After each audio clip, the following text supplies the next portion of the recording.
start at the very beginning, can you tell us what your birth name was? Avram Grobard. My parents came from Poland to Israel in 1936, 37. I was born in 1938, before Israel was established. My father was a pioneer Chalutz, Ariel Chalutz. He left Poland. My mother came after him, of course. They lived in Kfar Saba. They started the town of the little village of Kfar Saba, and I was born in Kfar Saba. And then they moved to Tel Aviv, and we lived in Tel Aviv for a while. And one day I walked on the beach, and they had the cafes on the boardwalks, and the bands were playing, and I saw an accordion guy, and I said to my dad, I want to play accordion. Next day I got an accordion, and I started playing the accordion. And in my bar mitzvah was my first show. I played in my bar mitzvah, and after that I joined the army, the Israeli Air Force, and I formed my own band on the base. So I had a very successful band that we competed with the Air Force band that used to be, people especially were taken to be part of the Israeli Air Force band. And I was the mini Air Force band, but very successful one.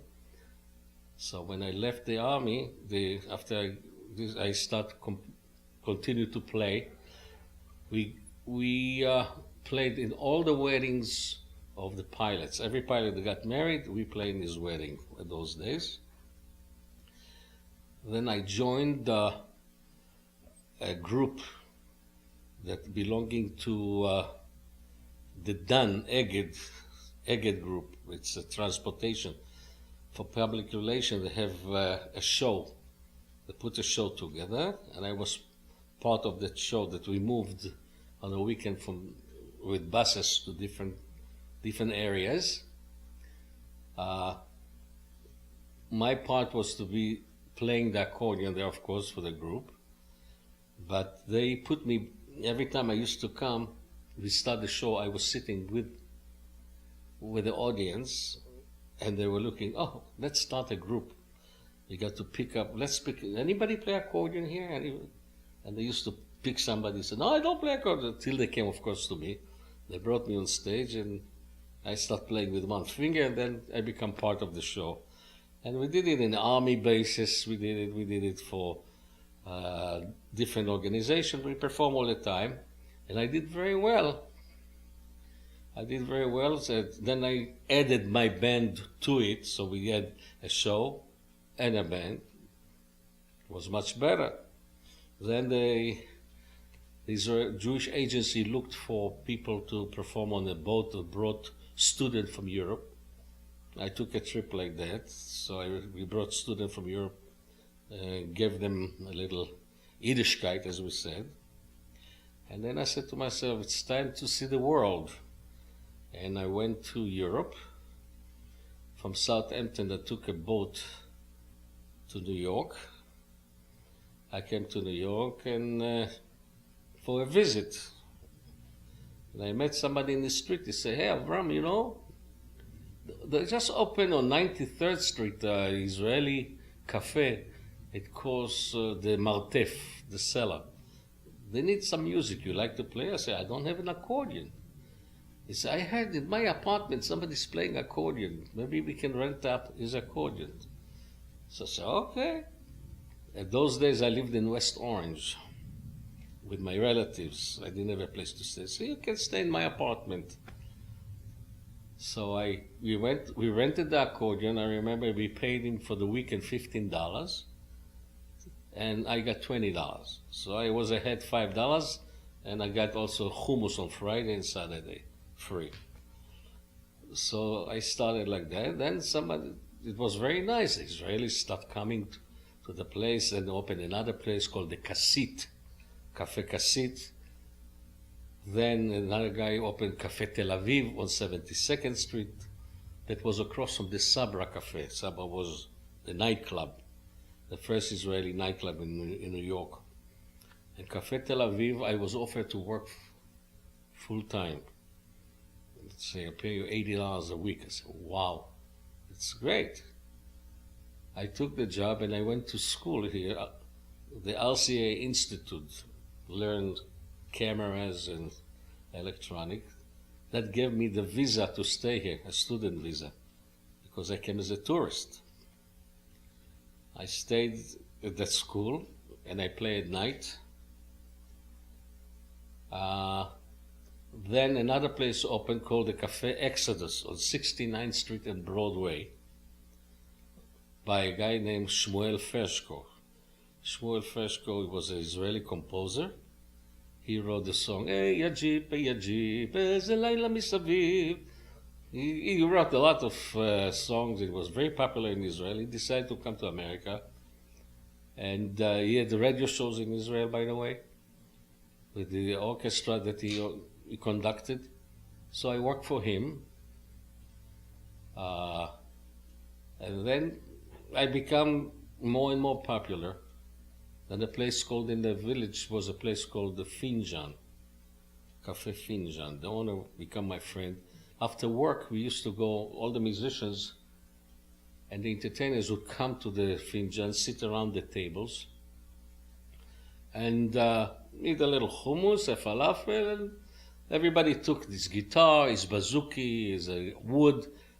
There was a Middle Eastern kind of music, and we played. The place was mud, so you had to go and move to a bigger place on McDougal, 105 McDougal Street. You open call it Finjan. Now you have a back room and the front room. His idea, his name was Benny Dworman, very creative, very smart man. His idea was that, the musician would come, just sit, and he didn't want any show, didn't want any kind of performance, just by the tables, coffee, Turkish coffee, and play the music. At those days, a new accordion came into called the Cordovax. And I used to live in a hotel. When I played the Cordovax, it's like an organ.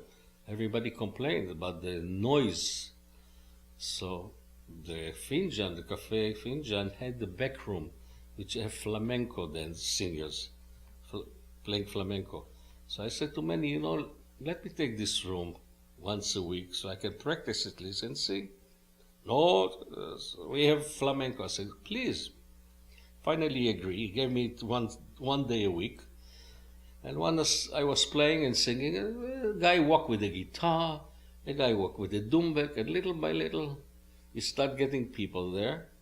And everybody started moving into the back room. Nobody was in the front room. And then I saw a light. I turned the spotlight on us. There was boxes for sodas. I made a stage out of them. And I never forget, he came to me one day, you crazy? I have no license. You're making a show here. I said, so what? That's not the stage. This is boxes of soda.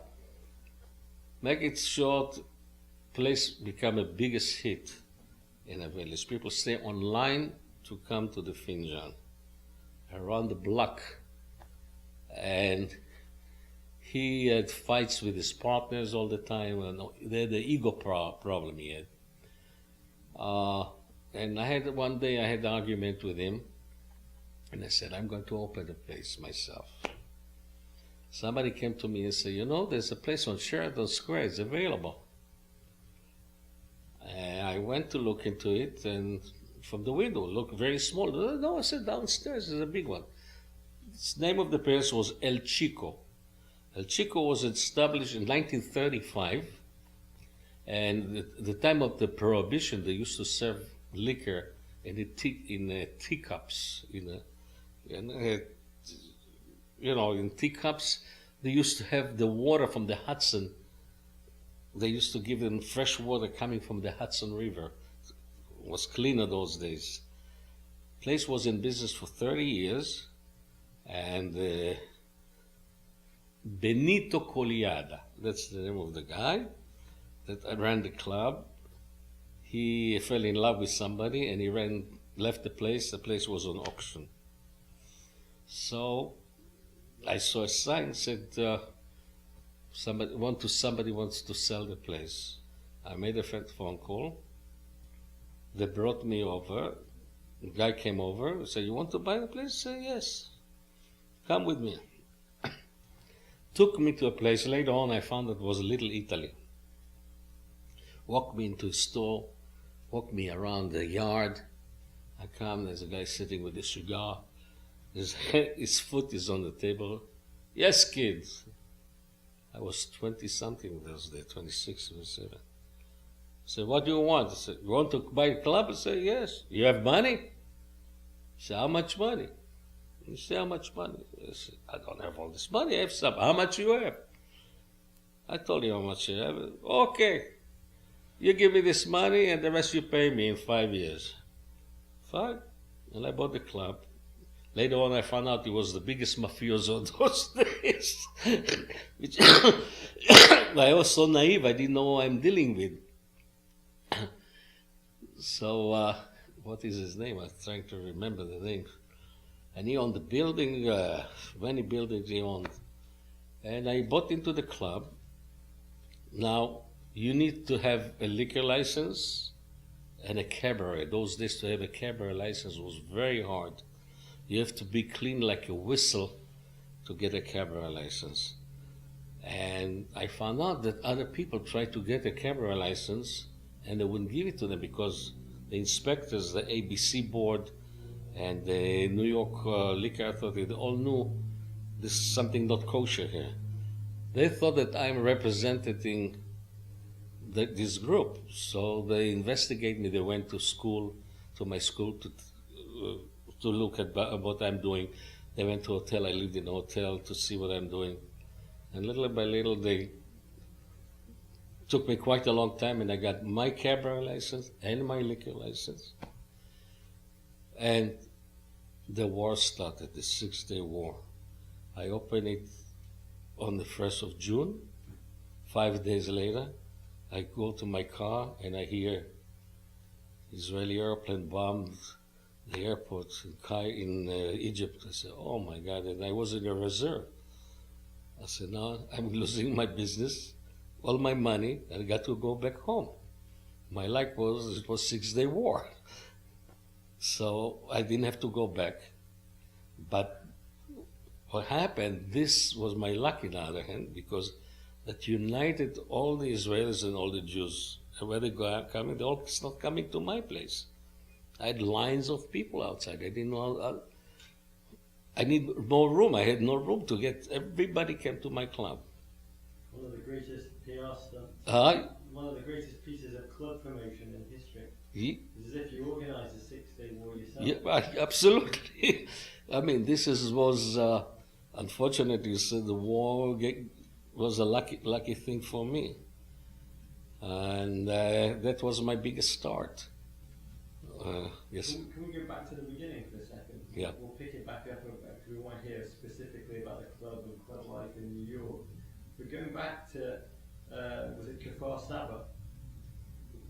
What kind of music did you grow up listening to, and where did you hear it? Those days in Israel, you heard the Shoshana Damari, Barachat Sfira. You heard all the Yemenite singers, and my father liked cantorial, so I heard the cantorial as well. So we've been singing and listened to very Zionistic kind of music when it came to the Hebrew music. Yeah, we built our country, we work in the fields, Trumpeldor, Nafal, Bad Artsenu, Bad Amenu, he lost his hand and he got killed for the land. Very, very patriotic. And in school, we had our teacher, music teacher, that taught us all those songs. So that's the kind of music we had in those days, And later on, I started doing the American music, like the Polanka music, the Platters, all those, Diana, the song Only You. In my band, that's what we played for dancing. And where did you hear that music? Usually from the Jordan Broadcasting. I used to hear a lot of this music. Later on, they didn't want to play it on the Israeli radio in the beginning. And even a singer that tried to sing a swing or something, they wouldn't play him on the Israeli music. So we had to listen to for Kol Ramallah. It came from Ramallah, was a Jordanian. Why wouldn't they play it? Because they didn't want us, they want us to be Zionists and not being influence of foreign kind of music. It wasn't like I went to a kibbutz and I played the tango. They kicked me out of the kibbutz because they didn't want the kids to learn tango. They want the horror. They want to sing along in Ematov Manayim, but you cannot. They didn't want to play no swing and no what we call saloni, musica salonit we call it, that you play in a salon for dancing, and that they didn't like those days, because everything was Shomer HaTzair, Machanot HaOlim, Atnua, Mauchedet. We all went into Atzofim. Everything was really into a kibbutz style life. Youth movement. Yeah. That was very good. I think it gave us good roots, that kind of a thing. How did it feel to listen to that music on the radio, the Polanka, the Platters? How did it feel? Fantastic. But you had it only once a week. I think it was on a Friday or Saturday. And I bought myself this tape recorder, with the tape. I used to record all those music. And then we come and rehearse the band, trying to get the words. Never we got the right words, but sounds English, And we sang it, and I used to have like Fridays or Saturdays playing in different dance halls, and we used to play that kind of music. And how old were you roughly when you started hearing? 16, 17. And did it start to, because one set of music you were listening to was really about this kind of local, national Right. identity and place, and then this other music was coming from, Jordanian radio, but about this faraway land in the U.S. Did it start to make you think about leaving Israel? Did it start No. I happened to like that music, but there was not a reason because of that music to leave. We just want to hear it, we want to play it, and we want to dance to it. But that was not the reason. I never thought about leaving. When I left Israel, I went on a tour. I still have a book. I had a plan one day to open the cafe or something. So I have a book that I wrote every place, every cafe I went. I put how the tables look, how the walls looks. I never planned. I had a Vespa, a little motorcycle. I left it in my madrigal, in the stairways. It was there for a year. I never planned. But when I came here, I started doing well, and the truth of the matter, when I was ready to go, always to tell, if you stay another year, you don't have to pay tax on your radio. If you pay another year, you don't have to pay tax if you bring a car. So the government gave me incentive to stay longer and longer, and I put my roots here. But everything that I bought, if I bought a projector, I bought it 220 volts and 110 volts. Always cost me more money to buy everything because I bought it for here and for Israel. So the law over there kept me here. Was there conflict when you were still there? When you were listening to the Israeli music and the more Zionist-based music, and you were listening to the pop stuff, was there a conflict within Israeli society over one music was preferred to the other? Yeah, of course. But those days, most of the places, they didn't want you to play. They want you to play only Israeli. They didn't want the American music. No. And what was the exact year you left Israel? What year? 61. 61. And was there a rock and roll scene in Israel yet? Yeah, we started having. It was Bill Haley at those days. Who else was? What about local Israeli? Were there Israeli rock bands that had started? I was one of the first one. And what was the name of that band, or was it just your name? We called them החולצות האדומות, the red shirts. And then we have another מטה אומנים, it's the artist מטה, headquarter, whatever you call it. And because we had the red shirt, they call us the red shirt. So we played in every kind of Miss Tel Aviv, Miss Ramat Gan, all those things they used my band for. Was it a fun scene? Was it kind of like a rock and roll party, women and drink, just like a real party scene? Yeah, but no, drinking was not a big thing then those days. No, no drinking. No, it was not our things.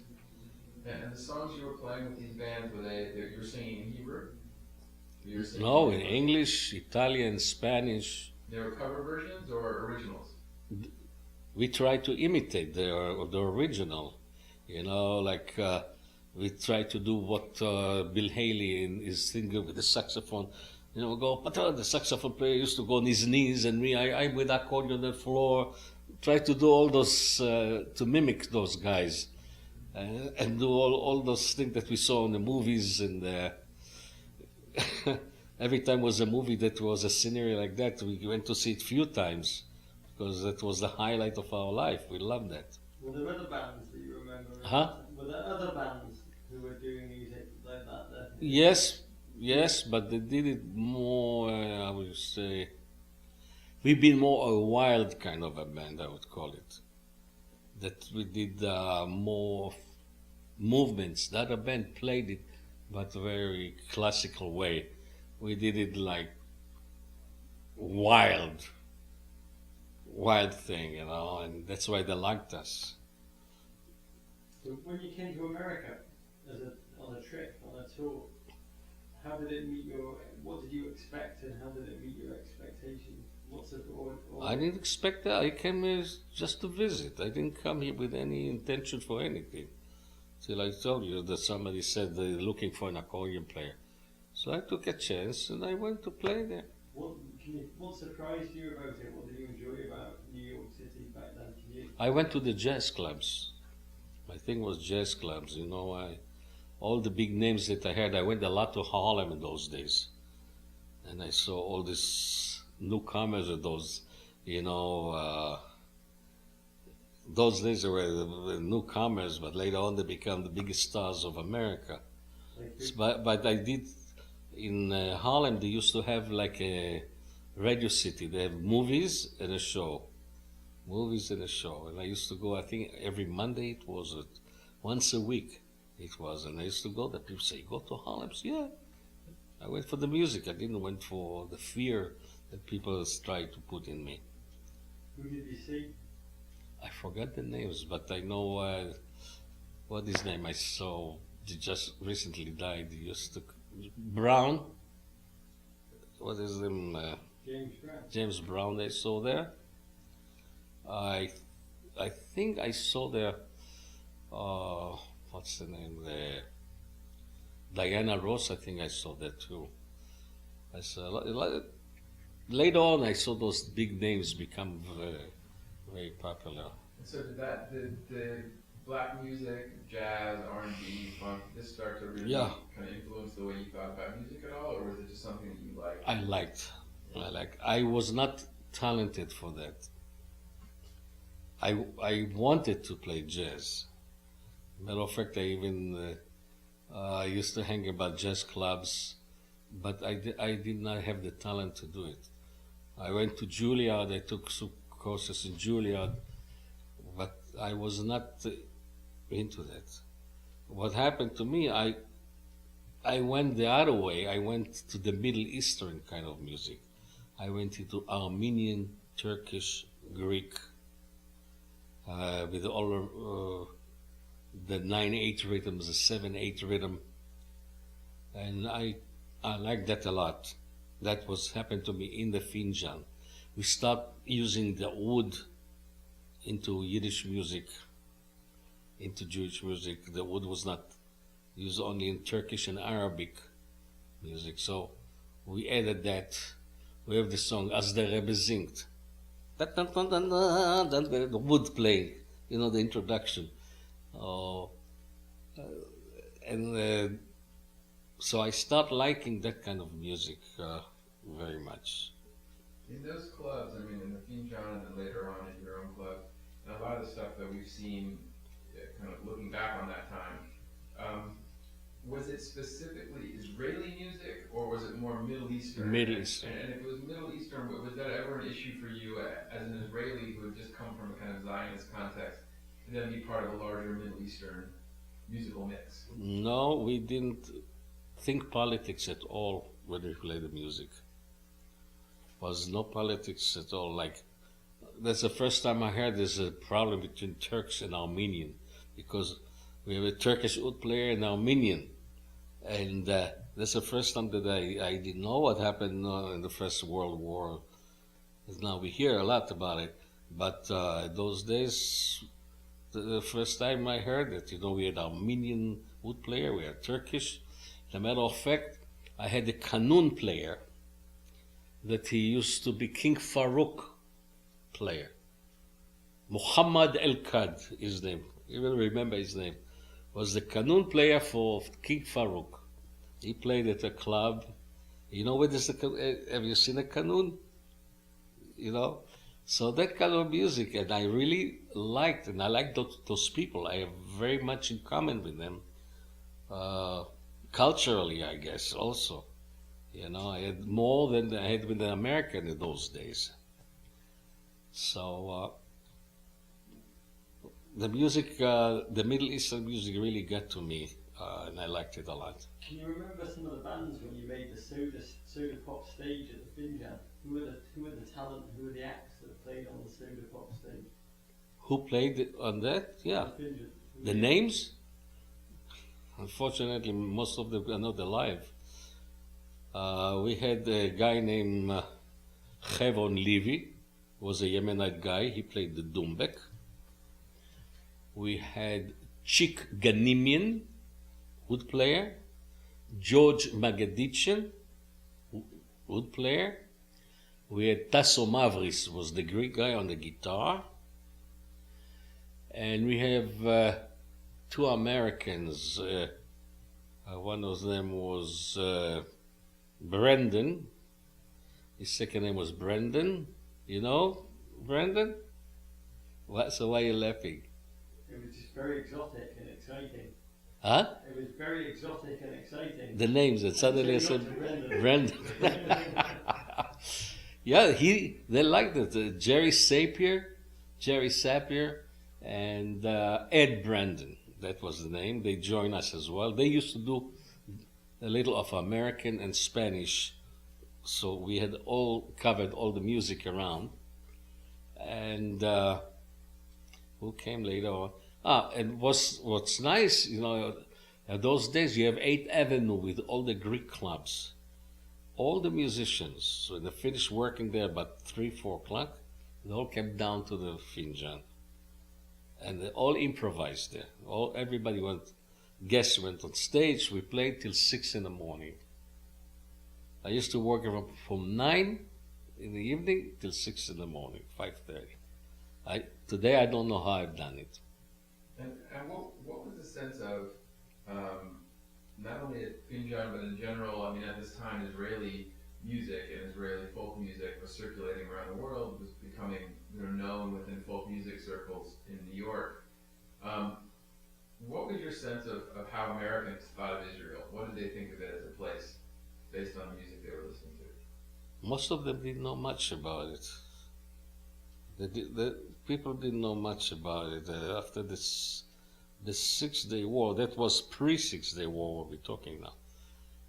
After the 6-Day War, it became more, you opened up a little more, But those days, what was nice part about it, this music brought us all together. Even the Daily News came once to the club and did a write-up by one of them that he saw all those different nationalities sitting together, eating together, talking to each other. If the United Nations would walk into this club, there was at El Avram, by the way, that happened. You know, maybe they can solve all the problems in the world if they just walk here, listen to the music, and watch the people how they're getting along here. And at El Avram, I used to have Egyptian working for me, Palestinian working for me, Syrian working for me. You know, Can you talk about before '67? How much did the burgeoning American folk music scene influence the scene that was going on in the Finjan? Was there much of a crossover with the kind of traditional American folk scene that was blowing up in the '60s? at those days, I remember they got like a grant for a group that played rock and roll music, and they tried to add to it the Middle Eastern sound. I was I forgot the name of the gurus. They call them the gurus, I think. And I played in one of the music. I just played there.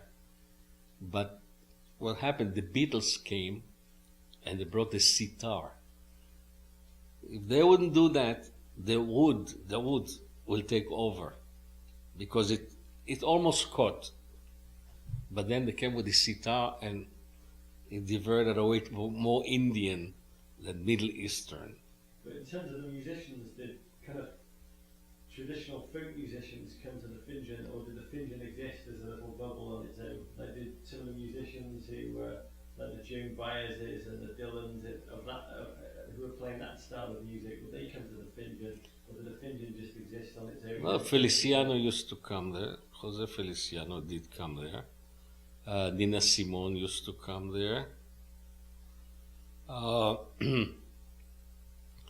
Trying to remember who else from the music. Yeah, we have people who are interested in the rhythm and the sound, which at those days I didn't know the names. We were too much busy with other things that with people's names, and later on you found out, like the Village Gate was next to us. And there's a lot of people from the Village Gate performed. They used to come to our place.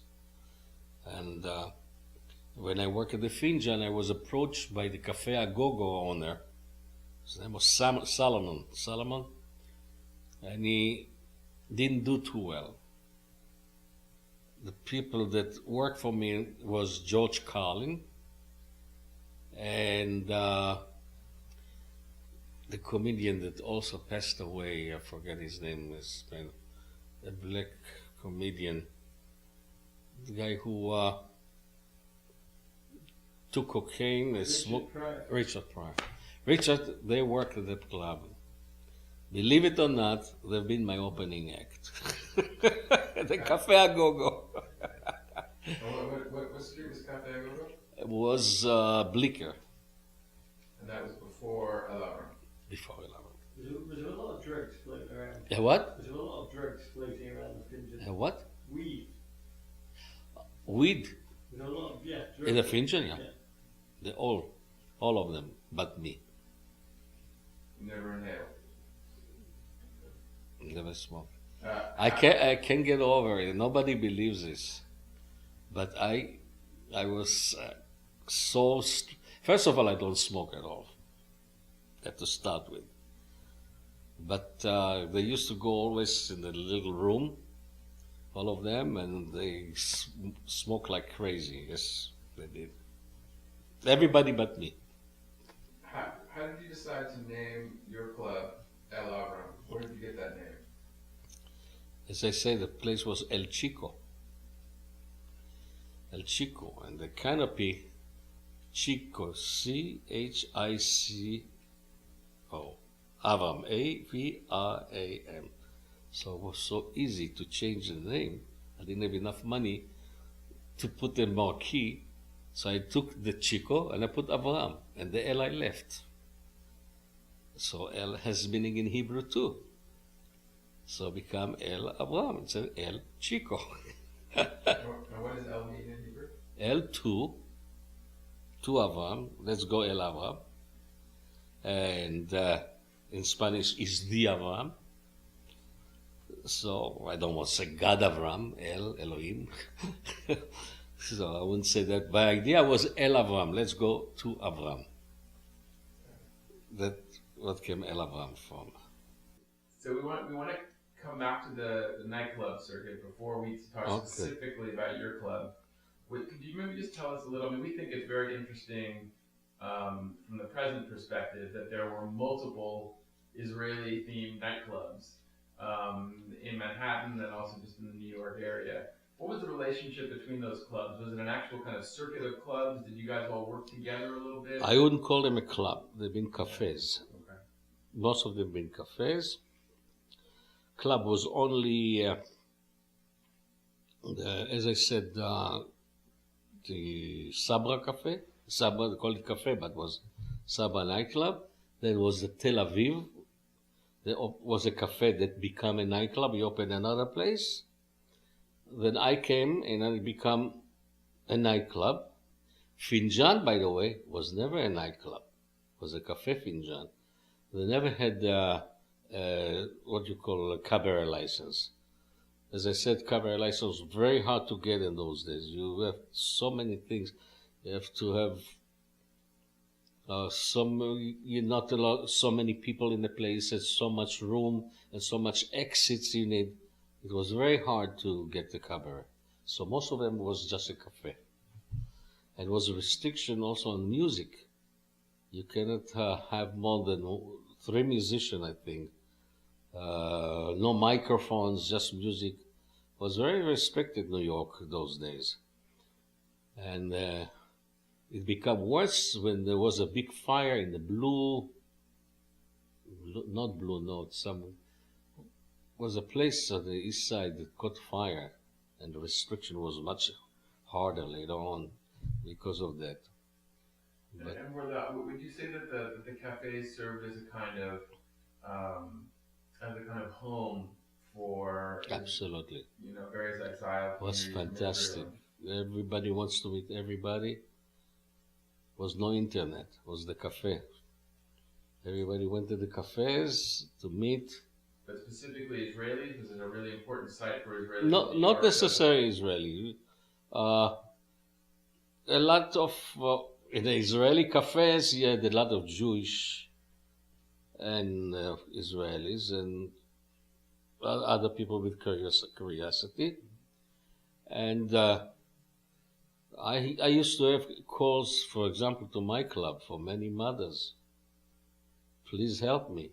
My daughter is dating a Gentile, They're very upset about it. If I can introduce them to an Israeli girl or a boy, they used to complain all the time to me. They needed help. They called me. But so a lot of people got married from those cafes. They got married later on in life. It was a wonderful time, I must say, wonderful that people got together like this. What was the relationship between Israelis in the club and Israeli music, but also Jewish Americans? I mean, was it the same group, or were there some differences between them? Was a difference, I would say. Not a big one, but I don't know how to describe it. The different. That's the time that Sephardic Israelis came, And those days, most of them jumped off the ship. Used to work on the ship and jump off the ship, and they used to come. They didn't know when the Yiddish, that was a foreign thing to them when you sing something in Yiddish. So I don't know if I would call it it was different. No, I think the Americans wanted to know more about the Israelis and get close to them, and the girls really liked the Israeli boys. They used to be the machos, a lot of hair on the chest, and playing a macho guys. On the other hand, the Israelis tried to take advantage because they didn't have the papers, tried to marry them so they get a green card, and all those things happened a lot in those cafes in those days. Did you were most of your best friends Israelis, or did you actually become close to some of the American Jews? I became close to American Jews. Was there, in those days, there was still a concept of Yerida. Yerida, yeah, and how? Yored was a terrible thing, you know. They call us Ayordim. Can you describe it? Rabin call us Nemushot. Nemushot is like if you have an orange, the stain on the oranges. So we are a stain. He didn't like us. Rabin used to come to my club a lot. I used to be friendly with him. As a matter of fact, when he finished being an ambassador in Washington, I flew over for his party, for his last party there before he left. He wanted me very much to go back to Israel. He asked me many times to go back. Sharon used to come a lot to me. Can you describe the stigma of the Yeredim? Huh? Can you describe that stigma? Yeah, right. What did it feel like to be? Terrible. It's well, I don't think it was the right thing to say to us. But as I said, you know, every Israeli is supposed to be an Israeli, not a French, not American. Got to live in Israel. Today it's different, of course. They look at it in different eyes. But in those days, it was exactly what you say. Who were the other acts who were coming over? Who's what?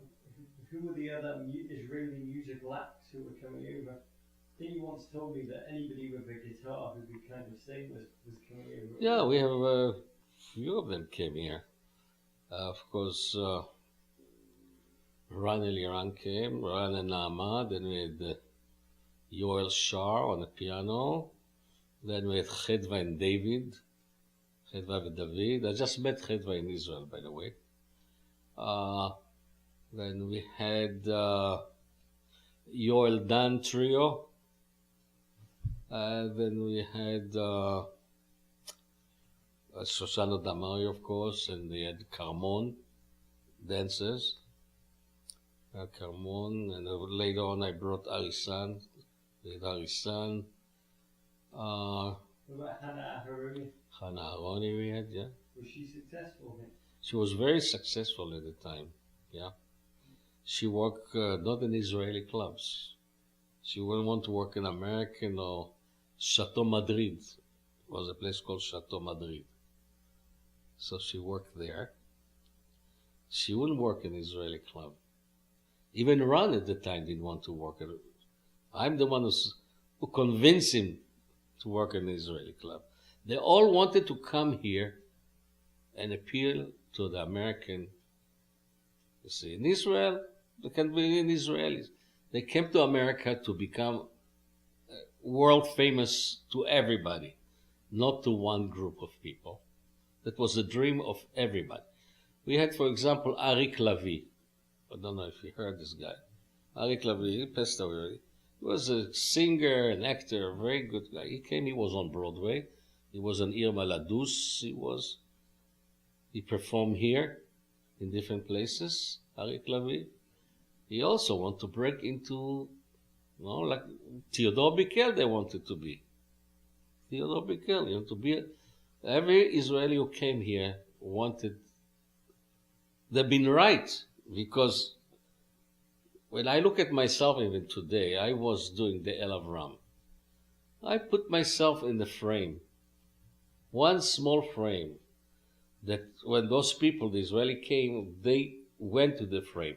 Their children already got out of it, because the same thing happened to the Greeks, the same happened to the Italian. We put our energy into ethnic group, and I think when you come to America, you have to do it for everybody. You can start for where you are, but you have to open up for everybody. And if I wouldn't put myself in that frame, I'll probably do many more things today. So was that a desire for you as well? I mean, did you also want to become a more No, universal? I wanted to become somebody. I was nobody. All those people I mentioned, they came already, they have a big name over there as an artist. I was a musician playing in a band. Okay, my band was popular, but as an individual, nobody knew me. My idea was to bring my name wherever I can.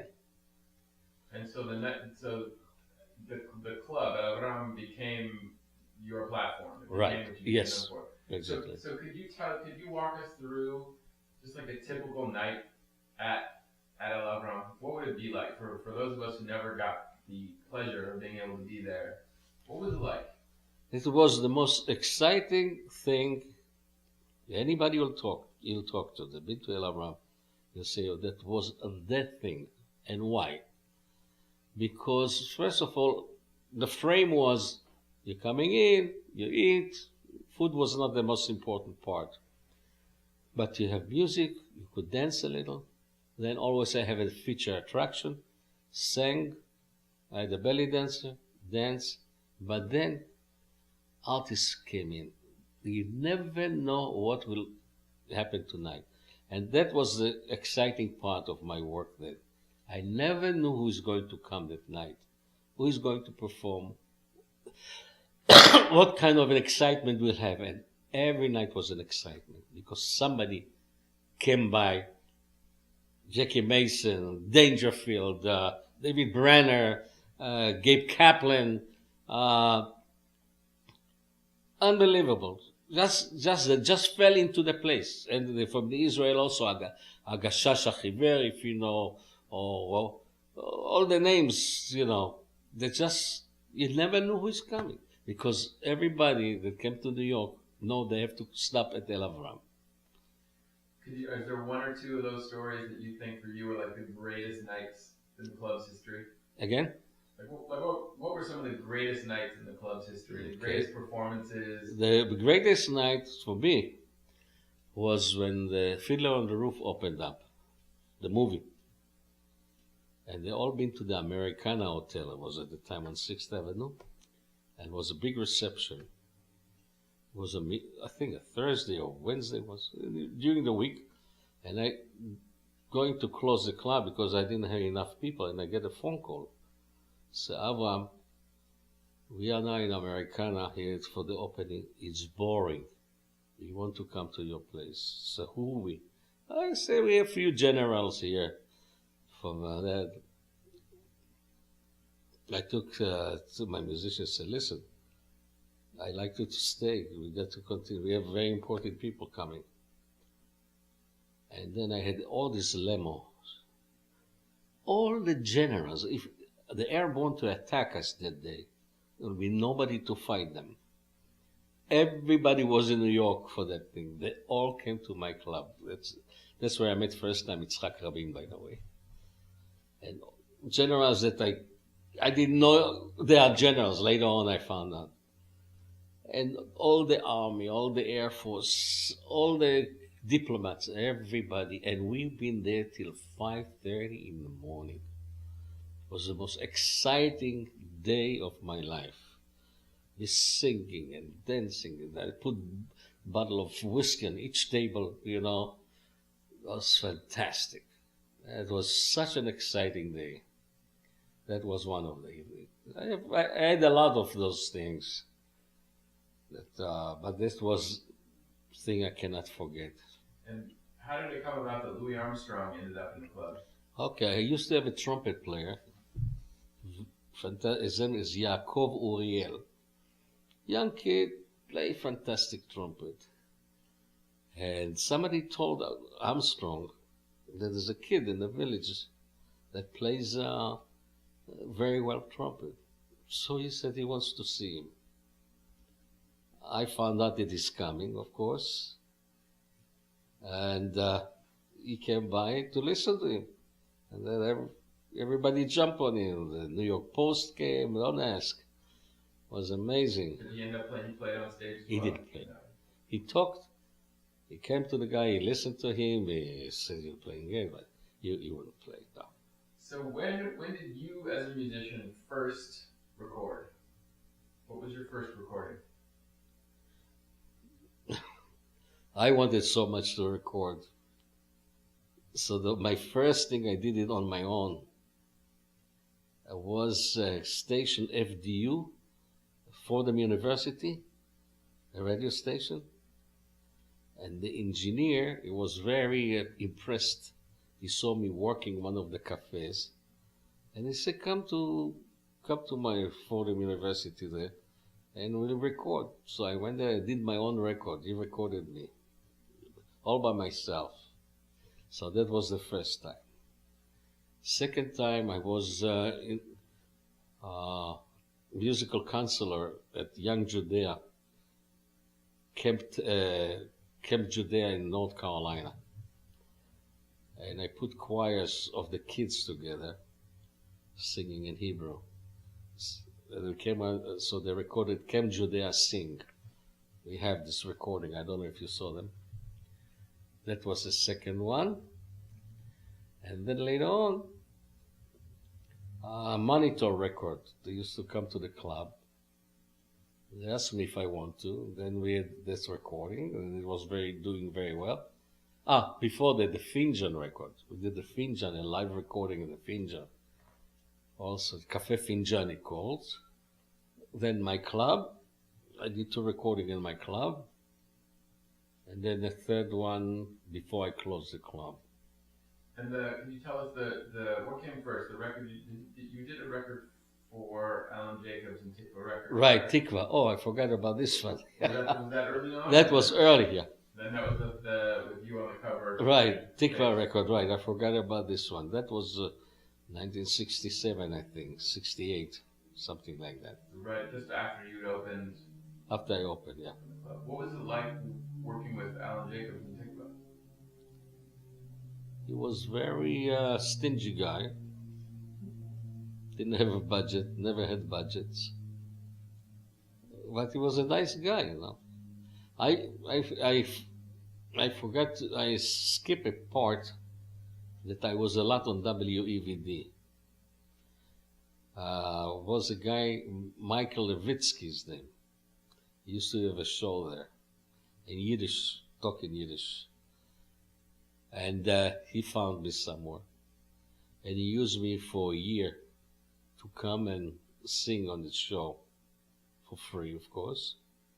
I didn't mind. I was trying to promote myself. So for a year, every Friday, I would go 46th Street, park my car. You pay for my parking, I must say.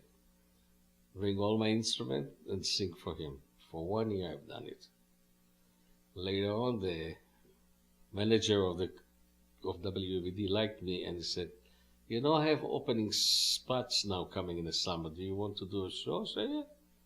So I did the Avram show. Now you hear my English, right? My English is the worst that anybody can talk, with my accent and my mistakes. And it's my show, I want to talk. So people start writing letters. Who's the guy who talks on the radio?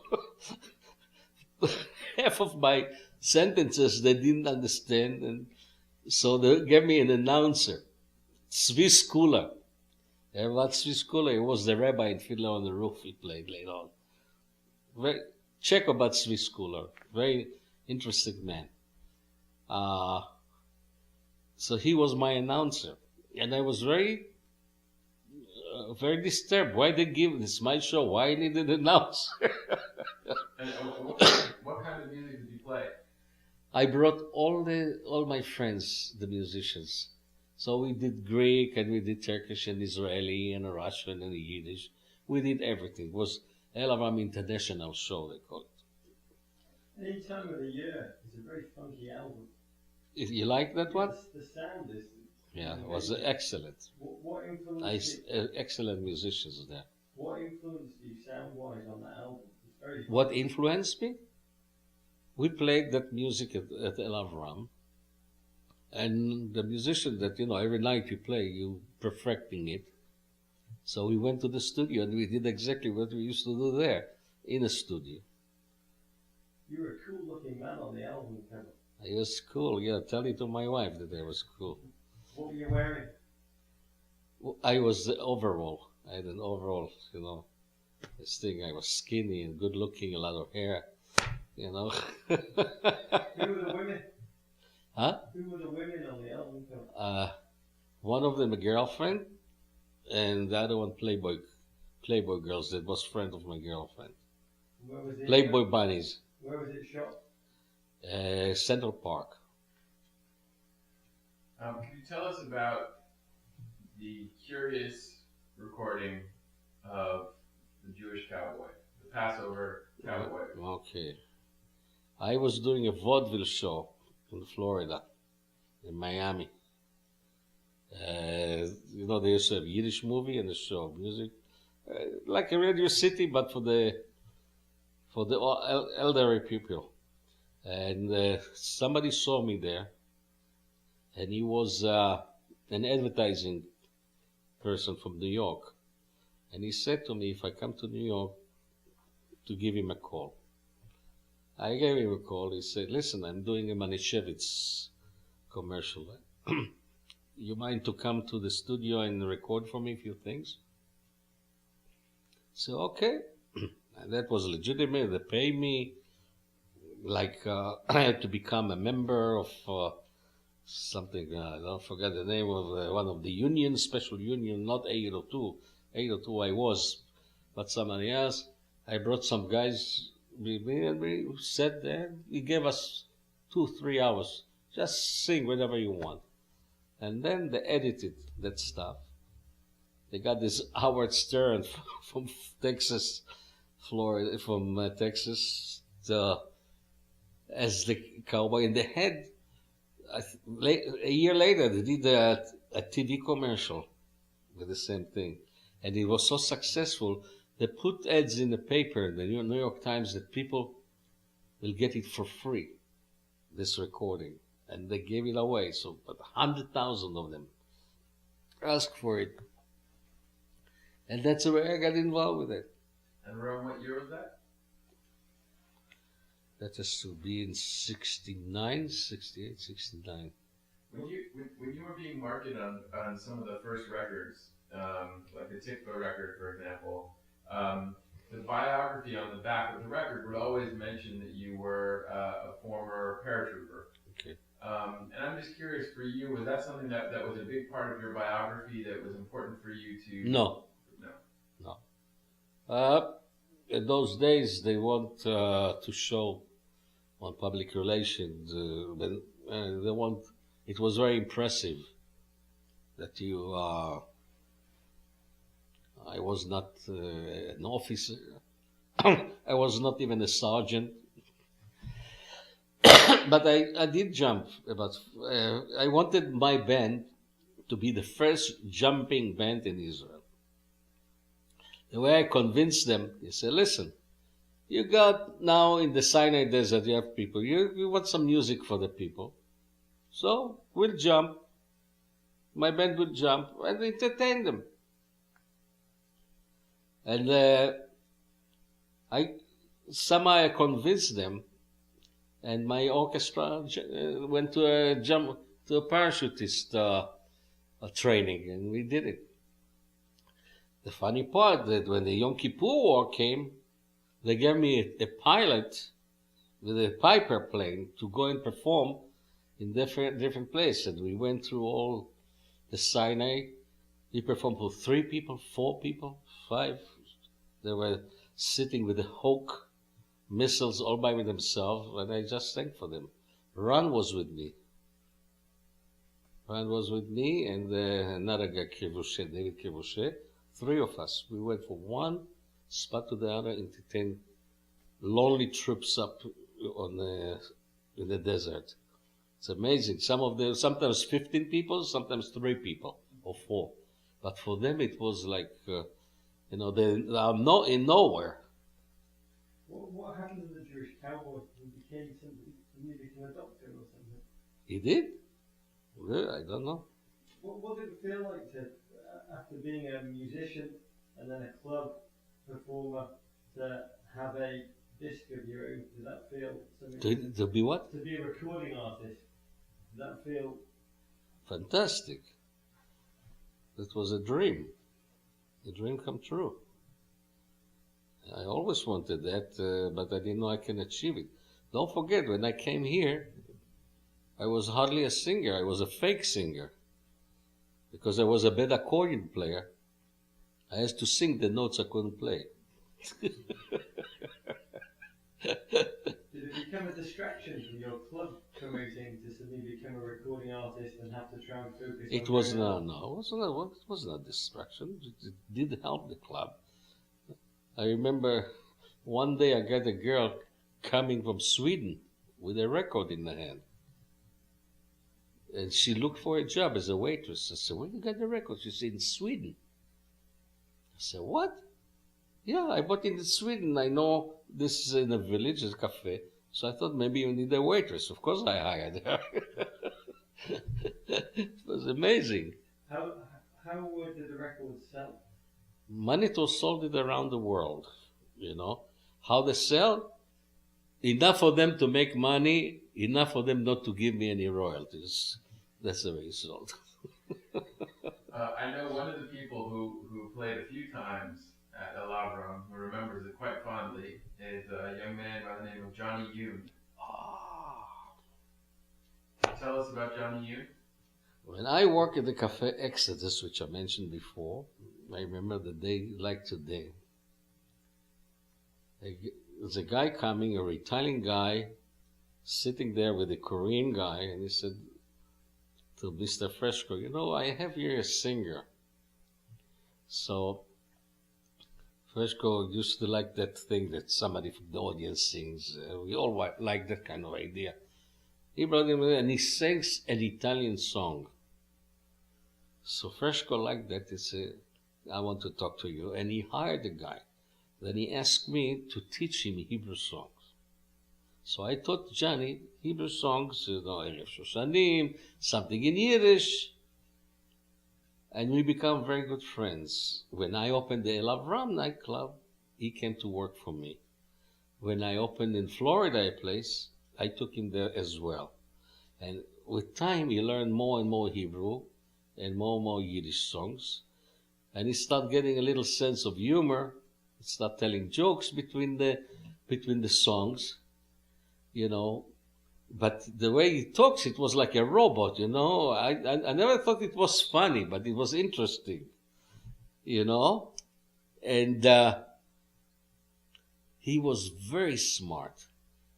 He said to me, Avram, I'm going to make it. And I was thinking, listen, he doesn't have a fantastic voice. His speech is always off. You know, he doesn't clear notes. I said, what is he talking about?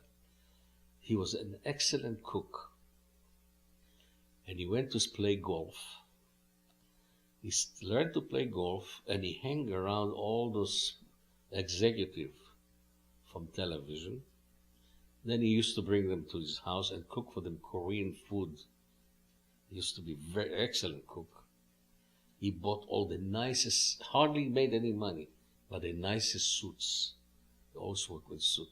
He was so smart he worked himself into the right people, met them in the right places, and then I become so proud of him that his dream, he achieved it and become so big. I can't believe this, you know.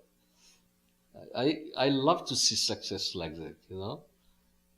You come from the audience, a customer. Can you tell us also about Ron Eliran's career, how you viewed that? Okay, Ron was when I came to this country, Ron was a very big name. Ed Sullivan brought him, Ron and Nama. Ron made a lot of money at the time with the song Shara Meshech after the 6-Day War, because #1 song was all over. And he was on the West Coast, by the way. It was very hard to reach Ron, because Ron, as I said, wanted to be the American singer. He didn't want people to think he's an Israeli. And he He hardly speaks with an accent. He has an accent, but very light. He knows English very well. He went to NYU. He studied movies and everything. Writing. He's an excellent writer. And I tried to convince him to come to work for El Avram. He never worked for any Israeli clubs. Never. And he wouldn't. He wouldn't like to. No, I don't work. Somehow we become friendly, so he did me a favor and came to work for El Avram. And he started liking it, and that will become his home. And he started working for Israelis. But in the beginning, he didn't want to. He didn't want to have the stigma that he is an Israeli. And what year did you open the nightclub in Florida? When and where? 69. In Miami? In Miami Beach, yeah, on the Causeway, 79 Causeway. And what was the name of the club? El Avram. So it was the Florida version of the New York. What happened is people saw the success here. So some Jewish people got money together and they poured it into Florida. And how long was it open there? Till I left, 3 months. They used me. They took my name. They didn't put me in any papers. Say, kid, you just sing. They brought the yacht with the captain. They said, you go whenever. Tell him he'll take you any place you want. I cared for the good times, not for the money. So. But you ended up having a long-term relationship with Florida. You kept going back to Florida? No, they asked me to stay. That's when I brought Ari's son here. So he'll sing in my club in New York. And I went to Florida. I spent 2.5 months there. Place was mobbed, I want you to know. 400 people a night. Valet parking. Success, unbelievable. All the condos, everybody from the condos, buses used to come. But the food stank. Service stank. You know, was a lot of problem, and they didn't want to listen to me because as a kid, you just sing. We know what we're doing. Okay. So I came to those guys and I saw that people come to, who are they going to come to complain about food? Me. So I used to get it all the time, you know, what kind of food? What is this? It's terrible. I used to come to my partners and listen, kid, you sing, we'll take care. Until one day I say, I'm going back to New York. I don't want it anymore. Can you tell us that Ari San story? Yep. I was one of the biggest fans of Ari San. I used to hang around the Ariana Cafe in New York, in Yafo, for years. Greek music was my biggest thing. I used to go with friends of mine, putting cognac and all kind of mazzettas on the table. We loved it.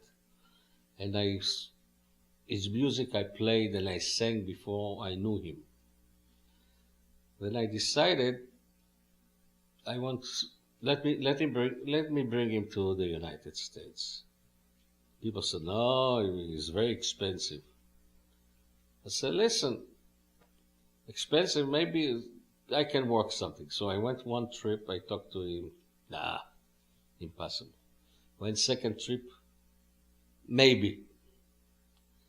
The third trip, he decided to come. He had some problems in Israel, I think, with the tax. So he thought it's a good opportunity to get the hell out of Israel. I brought him here with this group. 2 people, and later on a third one came. I love that man. I love this music. I was with him 24 hours a day.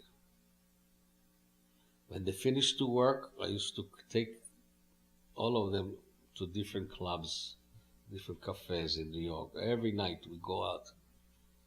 I picked up the check, everything. Then later on, I told him that to leave the tip. Leave the tip.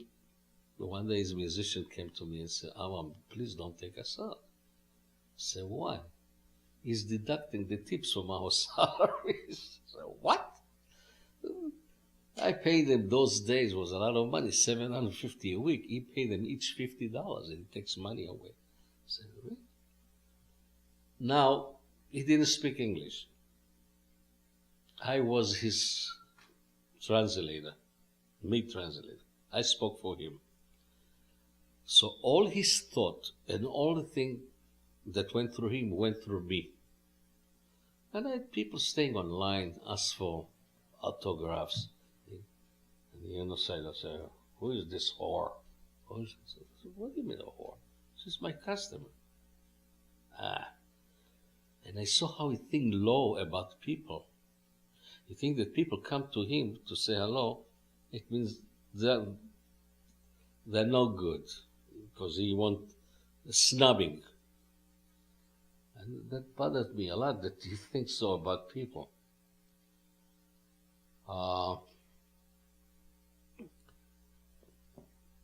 Then he came to me and said, Avram, let's open a place together. I thought it's a good idea. He said to me, I have the sin exactly.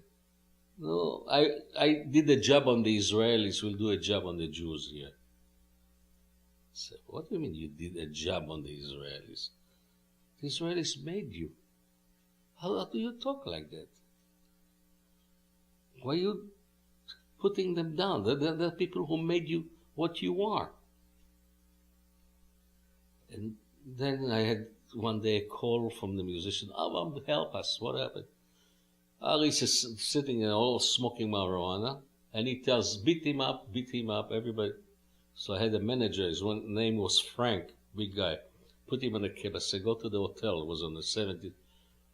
He came back, he said, won't believe what's happening. The guy is high, and he tells each musician to beat the other one. And, and then I saw all those things, the way he think about people and the way he behaved. That turned me off, this guy that my idol, thinks so low about people who idolize him. It really turned me off this man. I had a visa for him, a H1 visa. He wanted to continue because it's expired in 6 months. So I didn't want to continue his visa. I said, no, I don't want to deal with you, because also I found out that I was in Florida. He did jobs on the side. He's supposed to give us some commission. And he said, he didn't do it. I said, Aris, I don't need your $100. I have partners. I have to face my partners. They say you did work. No, that they investigate. Make it this. The guy was not a nice man. Then I found out he had a girl in Israel, that Aliza Zikri, he had a baby with her. He denied that's his baby. He didn't support her. So I put all this together, and I said, how could you admire? Okay, his music's great, but if he's not a mensch, what should I bother with him? So I have a call from my lawyer that I brought him with. They say, Avram, I got Aris sitting in another room.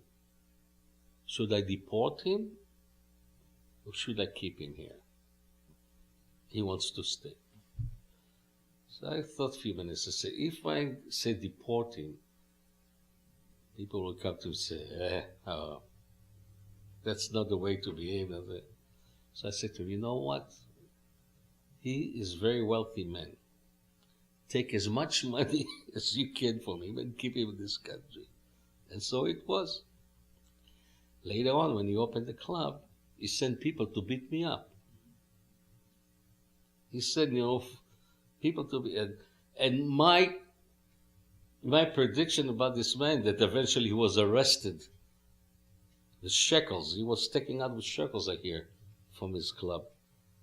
It shows that my judgment was the right judgment about this man.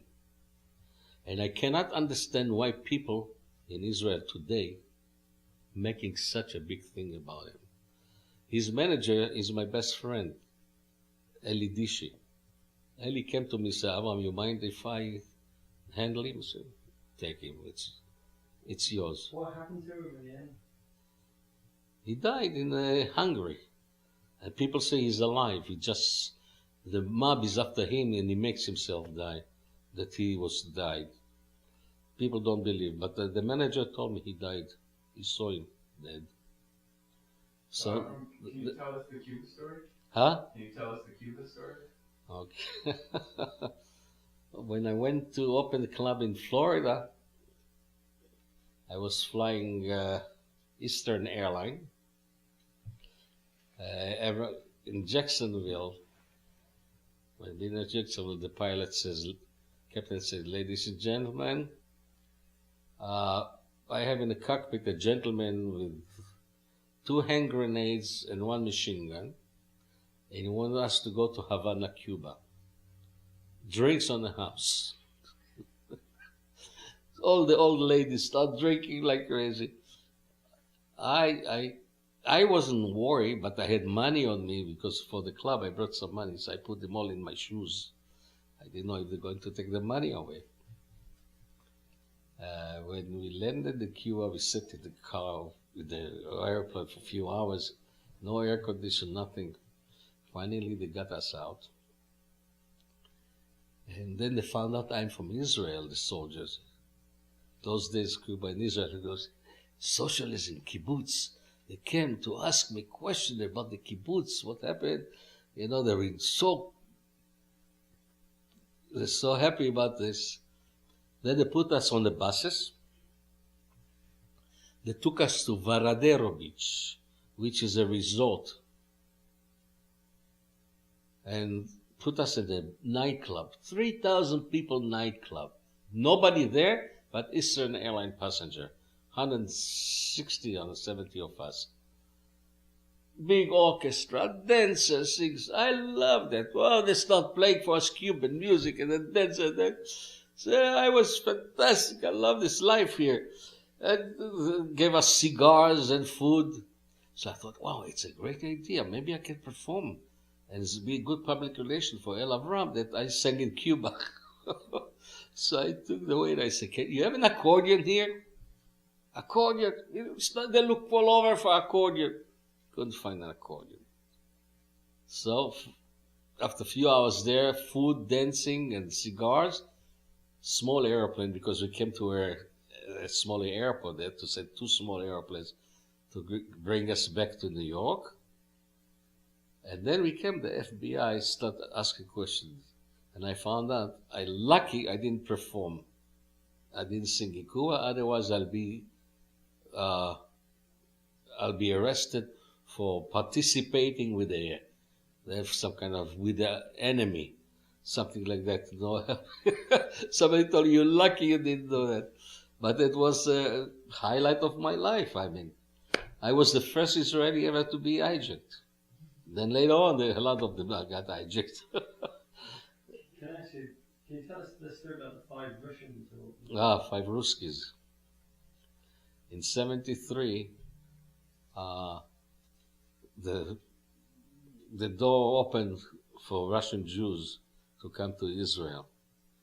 So I went to Israel after the war. There was the Yom Kippur War. And I met somebody introduced me to those guys that perform in different places. So I thought it's a great idea. A bunch of Russian Jews to America and to work for me. I asked, you want to come to America? Yeah. So I didn't know what name to give them. So I found out Ruskis, it's a good name. So I gave him the name 5 Ruskis. I brought them here, and I found out they don't know one Yiddish song. Not one. They only know the Beatles, they know Tom Jones, they know everything but nothing to do with this. My idea was, to get some tears from the people, the Jewish people here. So they've been excellent musicians. So they learn of Prepechik and bells and all those things. And I brought Joel Siegel at the time. He was from CBS. He worked later on ABC. He interviewed them on the news, and I made him popular. I had lines of people coming to the club around the block. I had to do, instead of 2 shows on Saturday, 3 shows on Saturdays. And I did so well with them. And we are friends up to that day, out today. Every affair they have, a son was born, a grandson, they invite me for weddings. We're very good friends up to date. Talking about tears from American Jews, a lot of the Jewish music, the Israeli music that American Jews like, you could say is somewhat cliche and stereotypical Israeli music. Israeli music carried on developing, but the Israeli musicians that came here kept playing a certain kind of music that hit the heart of the American Jew. Do you think that the Five Rushki story is a good example of that? You would have made them cry. You taught them the songs, they made them cry. Do you feel like music made American Jews closer to Israel, or did it make them closer to a vision of Israel that was very much kind of cliche? I don't know what to say about that. The songs that you played for American Jews were the cliche ones that you taught the Five Ruskies. Did you feel like music brought American Jews closer to Israel, or closer to an ideal of Israel? No, the reason, what you're talking about the Russian playing Yiddish music, it's, we were so emotional about Jews coming out of Russia. And I thought to myself, if they're playing bells, the song go, yo, yo, well, something, all those old-time Yiddish songs that will move people. It moved me. I used to have tears in my eyes when they used to play this thing, because I pictured myself, those guys in the Soviet Union, what they went through to be what they are, to be Jewish, and now they play this music. It moved me as well. And we used to sit every Sunday, and they used to tell me all the stories, how they survive in Russia. And it was very, very interesting to me as a person to know that what's going on with these people. But I didn't understand the other thing that you want me to. Wait, why did the Israeli cafe scene die? When is what? Why did the Israeli cafe scene die? Why? You know how I used to close the show every time in my place? Please continue to support El Avram, because once I close the place, there'll never be another one like this. I used to say that all the time to people. Support the club, because there's no business in it. I loved it. I did it from my heart. From the time I did it, I never made money at El Avram. I made a living, never made money. At the time that I was spending my time there, all those people came who didn't have money to pay for my coffee over the cover charge to become rich, but me. Because I love you have to love it to do what I've done. There's no business in Israeli or Jewish kind of a thing. Look, we had a vaudeville show, 2 weeks, 2 months, 3 months. They cannot survive. That's and why do you think that is? Why do you think that is? Because there's not enough of us to support it. That's what I said. We are closing ourselves in a frame instead of in America do everything. I can very simple give you an example of the Blue Note Jazz Club. The guy who owns the Blue Note used to make me breakfast every morning. Used to be a waiter. He doesn't know nothing about jazz, nothing about music. Nice guy, good businessman. And when we're friends up to date, when I talk with him, he said, how are you the singers? He put up sick. He's a businessman, doesn't know nothing about jazz.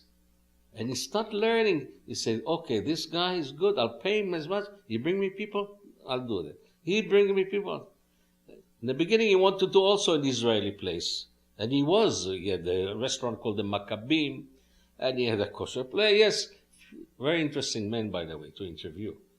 If you talk, not music, but as a nice guy. I love this guy. Danny Ben Shoshan. And he is a business guy. He didn't look into what I was looking for, to do something for the Jewish people, something for Israel, be emotionally involved with your business instead of be business to business. I was emotionally involved with what I'm doing. It was very important to me.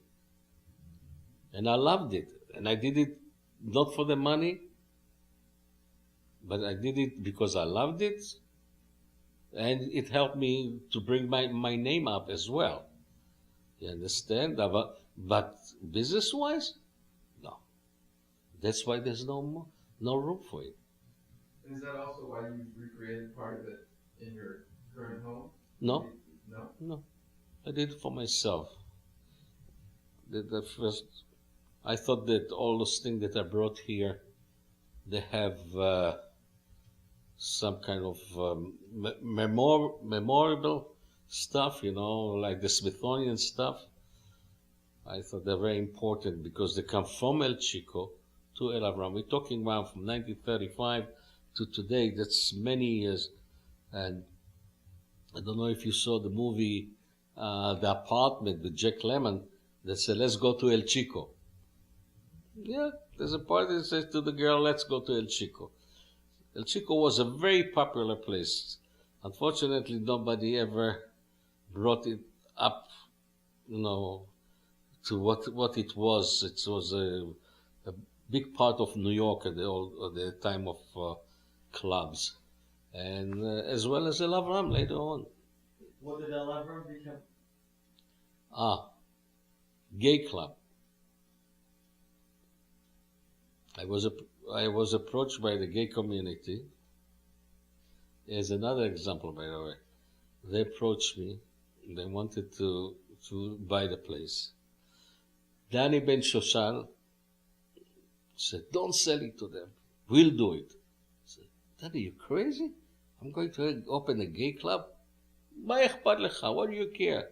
You're not going to be here. We put a manager here. Why you should give it to them? You could do the business yourself. I said, Danny, I cannot do that. You're so stupid. He said, he was right. I was stupid. Today I would do it. So when you look back over this pretty remarkable arc of a career from Israel to the U.S., and the club, and the recording career, could you tell us maybe what you think, if you have any regrets about choices you've made at any particular time?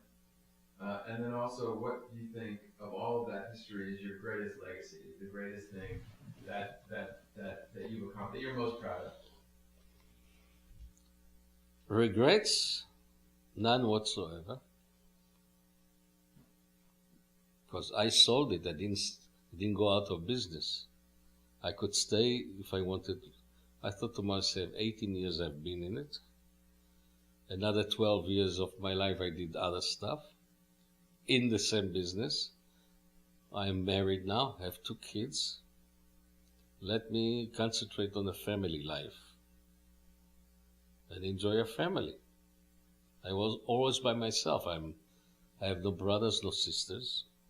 I lived always alone. I mean, girlfriends here and there, but friends. So I thought to myself, it's time to establish a family for myself. Because I looked ahead, I said, how long can I do what I'm doing? So that was, so I don't have regrets for anything. What other thing? The legacy? That I achieved something from nothing. I'm really proud because today I go to Israel, or today when I perform, or when I open today, put my name Google, I see stories I can't believe. You know, I don't know if you open it, there's two belly dancers writing to each other about Avram days. You know, all kind of things, you know. And the nice thing that people talk about what I've done and how I behave, because I was very nice to everybody. I never cheated nobody. I was not a criminal. I was never selling drugs, never prostitution, never nothing to do that's not legal. And I could run a clean club in New York City with all what's going on, be out of drugs and out of all the garbage that we see today. I think I established a wonderful thing, and I'm proud. If I told my son the other day, Sam, if I lay down, close my eyes, I feel I did everything I could on earth. And I have wonderful kids now. And I put a lot of thing into my kids, you know, because I sold the club. One of the reasons is them, so I can concentrate on giving them, you know, strong Jewish feeling and honesty in life. And they are wonderful kids. They have no words. I always say that I couldn't ask for a better son or a better daughter. Thank you very much. You're welcome. My name is Avram Grobard. Used to own the place called El Avram. And this is my story. Nice story, exciting story, lovely one. Thank you.